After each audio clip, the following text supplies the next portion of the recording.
So part two of Supreme Performance with Matthew Cooke. Welcome, everyone. I'm just adding Matthew right now, so free to put them in the comments below. If you have any questions about how you can have more high performance, let us know. All right. Sorry about that, Matt. No worries, dude. We're back. Right on. Right on. So, yeah, I just kind of announced this is kind of part two, almost like part 7. So, but yeah, you were talking about the Tim Ferriss and a lot of like the unconscious habits that we have. So, but you were chopping out a little bit at the end there. Oh, hey, Charlie. Could you kind of do like a quick recap of what you said there? So. Yeah.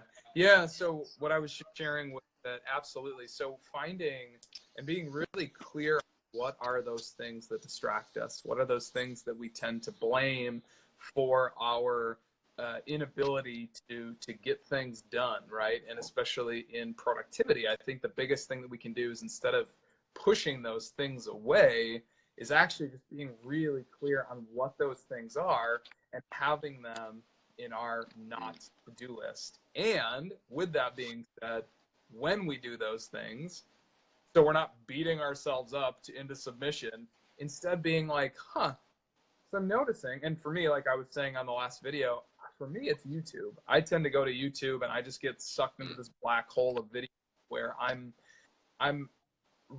like Tyrone, if you'd see me, it's very clear I'm feeling something. Like I probably have something going on, stirring inside of me that just needs to be moved, that just needs to be expressed, right? That just needs to be shared with a loved one or just by myself, whether it's just some kind of feeling or something.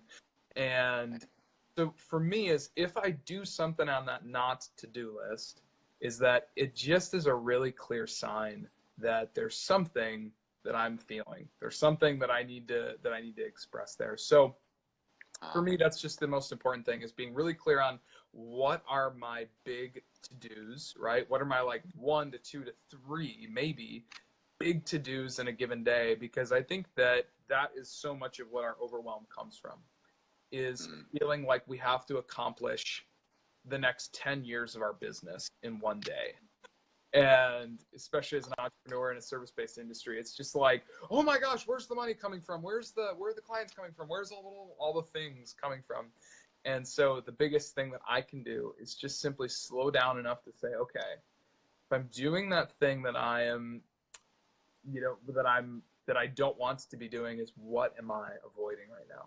What am I really pushing away that I need to be doing right now? And again, it could be a feeling that needs to be experienced, or it could be just like, I just need to do something. Like there's a clear action I need to be taking. Wow. That speaks amazingly to the whole 20-80%, the Pareto's principle. And like, I've noticed that myself too. It's usually Instagram. I like scrolling for myself. That's a big one. And it's so true. It's like, am I like inventing these things to avoid something? Because usually these habits for myself usually come after I've created a list of what I need to do for my business. And then it's just, I didn't create the not to do list, what not to do. And then it's like, it kind of manifests itself subconsciously. So having that awareness to acknowledge that is big for that. So, and I love what you said about having like 1 or 2 big things as well to start the day with that. It's not like 10 things. It's what are like the most important things that are going to yield the biggest results, or that needs to be expressed. So yeah, I really appreciate that. And how about, I know hearing you talk about in the morning as well, some of like the routines that you did when you were talking with Ben the other day there. So one thing that I really loved was what you're talking about, how you're allowing the like the content for what you're going to create that day to kind of come through like some of your movement practices. So like, could you speak a little bit about that? Because I was fascinated with that. So yeah. So I have a process that I've been working on for probably about 8 years now, that I've been really like fully, what's up, Lily, that I've been Hey, really Lily. starting to process and really, but also really propagate out to other people and really get people working on, which is what I call creative warrior movement. And it's a process that combines a lot of neuroscience and a lot of movement, and helping people have a structure, really like a simple structure that allows them to get all of the stuff in their heads off, out of their heads and onto paper, so that they can actually do something with it. Because as soon as we get some space, that's the biggest thing, is we're just trying to get some space away from our thoughts. And that's actually when we can be the most clear, and when we can have the most power, really, is when we can get some space from our thoughts, and even more so from our emotions around our thoughts. And so as soon as we put them on paper, they lose all of their power, which is really right, is because that's what ends up happening for so many of us, is we just start spiraling, because there's just all of these thoughts going on inside of our head, plus the emotions, right, plus all the neurochemicals, and there's so many, just, we're a stirring, churning pot of chemistry that ends up not being able to take action, because we're just so caught in the emotional, dramatic storm of the emotions and the thoughts, right? And so the moment that we can put it on paper, it immediately loses all of its power, because it's out of our mind. And if we can write it down, what's up, Sanella? Good to see you, girl. Hey, Sanella. When you're able to put some separation between you and that actual thought or feeling, and it's on paper, all of a sudden it's it loses its power, because it's its own entity now, and it's not inside of you, connected to you, right? And I think that a lot of people associate their thoughts and their emotions to themselves, as like, I am that, right? That's what a lot of us, we're afraid. It's like, I'm a fearful person, and like, this thing can't happen, right? Rather than just like, oh, okay, yeah, I'm actually, at this moment, I'm pretty afraid about this one particular thing, but knowing it's an emotion, it doesn't mean that that thing is inherently that, right? So this is like Buddhism 101, but it's all, we're finding it's very true in neuroscience as well.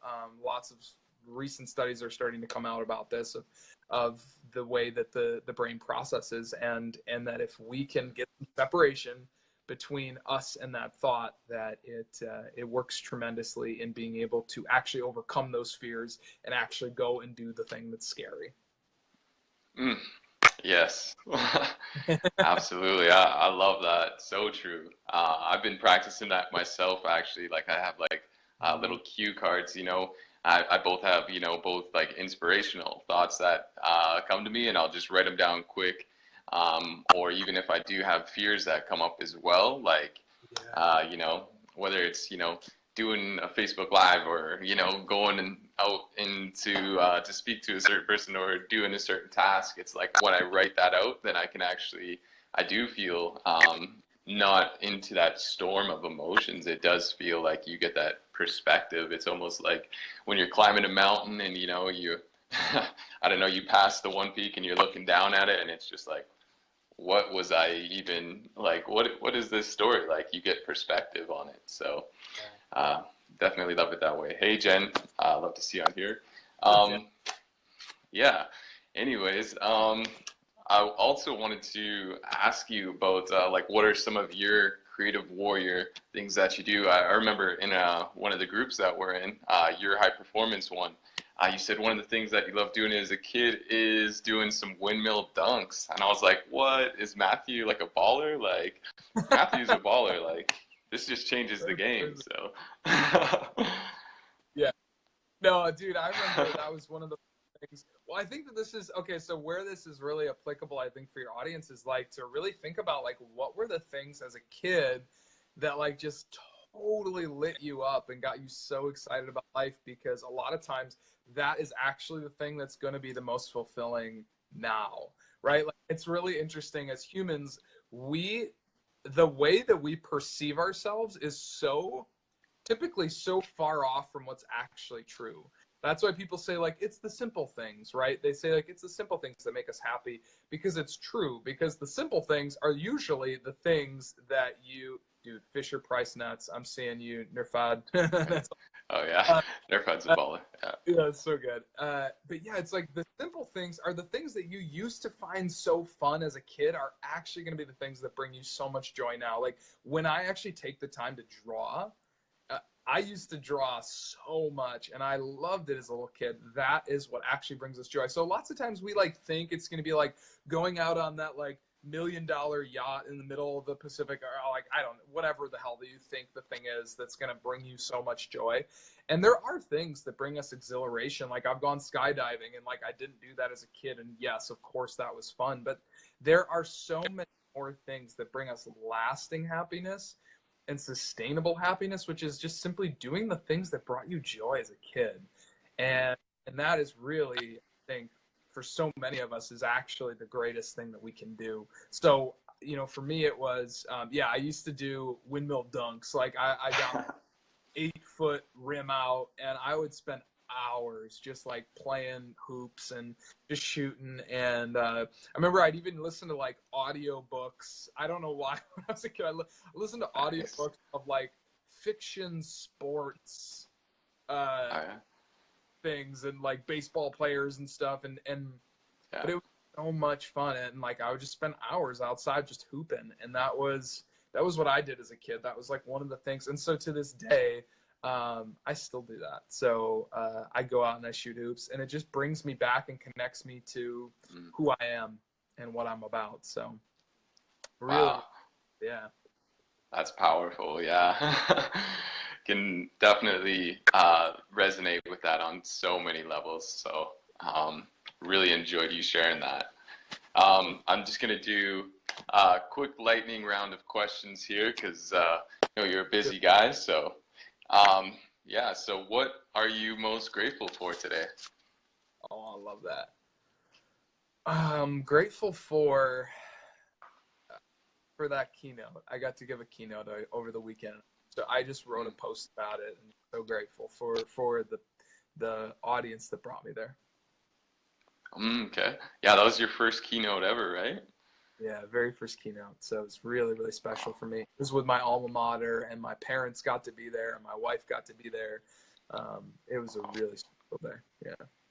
That's incredible. And for anyone who's watching, you can watch the keynote as well, because you did a Facebook Live recording of it, right, on your page? So they just go over to my page. They can find it. Right on. All right, so second question of the lightning round is, what are you giving the most life to or the most energy to this month? Because like I think in terms of like vitality, which is like the power to give life to things. So like, what are you giving life to? Like any projects or relationships, anything? So.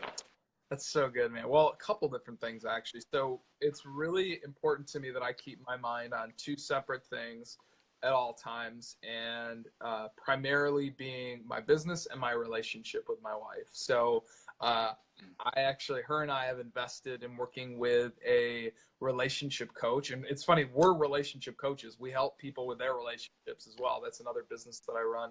But we also have somebody that's helping us continue to improve and facilitate deeper intimacy and polarity. So like just for fun, like literally just for fun, we get to like work with some of the greatest coaches on the planet just as a byproduct of where we live here in Encinitas, California. So so doing that is one thing I'm really excited about putting energy into. In fact, at 1 p.m. today, we're going to be heading out and doing that.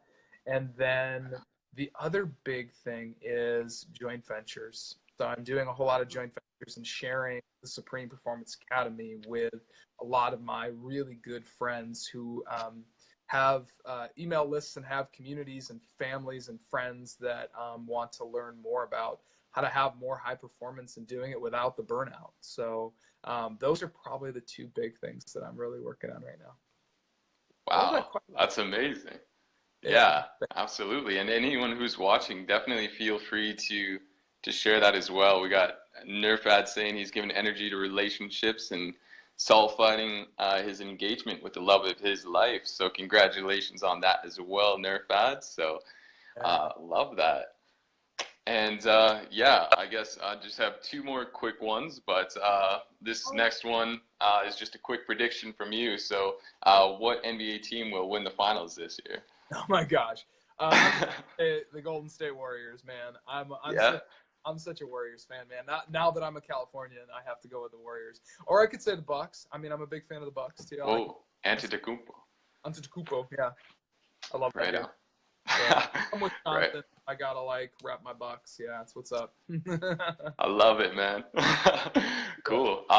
Closing question is, what is one practice that you want to leave people with here today that they can take home to, either have more confidence and clarity, or high performance, or more fulfillment? Anyone that you feel called to share with people, one practice that they can take, I guess. So good, yeah. I would say to clean up your agreements, to really take a look at where are those places in your life where I hate when people use the word out of integrity, because I think a lot of times it has this shameful connotation, like you're so bad because you're out of integrity and get back to integrity, you loser. And I don't look at it as that. I look at it as oh, I just caught myself. I realized I don't want to be doing this thing anymore, so I need to negotiate, right? I just need to renegotiate. And it's my unconscious mind was very clear that I didn't want to be doing this. So let's consciously get more clear on I don't want to be doing this, and find a way so that everybody wins, really, right? So just renegotiating agreements and cleaning up your agreements is so humongous for your vitality. Wow. That's amazing, Matthew. Yeah, I just want to say I'm so grateful. From first time when I watched your video with Ben there, I was doing my own morning routine and listening to your guys' conversation. That transformed even the next few days for me as well. So I'm very grateful for both you and Ben, and for you, and for everything that you do, and even just your creative warrior movement. Seeing that online, that brings me back to when I was a kid. Playing basketball and listening to music and using it as an art form. So I love how you give life to, the way that we design our life can be almost like an art as well. So just really appreciate that. And yeah, I'm just grateful for you in this conversation. So I appreciate it. Oh, thank you so much, Tyrone. I appreciate you so much. It's been a lot of fun. Awesome. Absolutely. And for anyone who wants to check out some of the stuff that you're doing, what's the best place that they can find you? I know you have the Supreme Performance and the Creative Warrior. Which one? I mean, I would just say just reach out to me here on Facebook. I'm all about friendships. My entire business, but also my relationships, all of them are built on building strong relationships with people. So if you're at all interested in the work that I do, I'm so happy to just talk here on Facebook and just keep it really casual and cool. I'd rather that than send you to my email list and promote a bunch of crap to you. I like to just really get to know people. So I'm happy to just have a conversation here on Facebook. So just shoot me a message here on Facebook, connect with me here on Facebook, and yeah, I really appreciate it. That's amazing. And I definitely encourage anyone to do that, because that's essentially what happened with Matthew and I. And I reached out to him, and we had a connect call over Facebook. And it's just so refreshing to have that connection with people, even if they're thousands of miles away. So anyways, Matthew, I want to say thank you very much, and wishing you many blessings and a day full of vitality, and the rest of your month as well. So, and for anyone who's watching as well, bless you all. So awesome. Same. Thanks so much, Tyrone. Appreciate you so much. All right. Sounds good. Have a great one, brother. You too, man. Peace. All right. Peace. See you, everyone.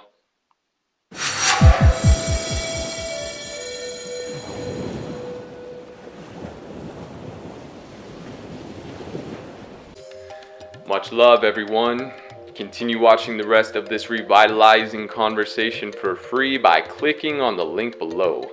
Visit our website, learn from Vitality Superstars, and connect with a tribe of people who are rising up to grow and live life to the fullest.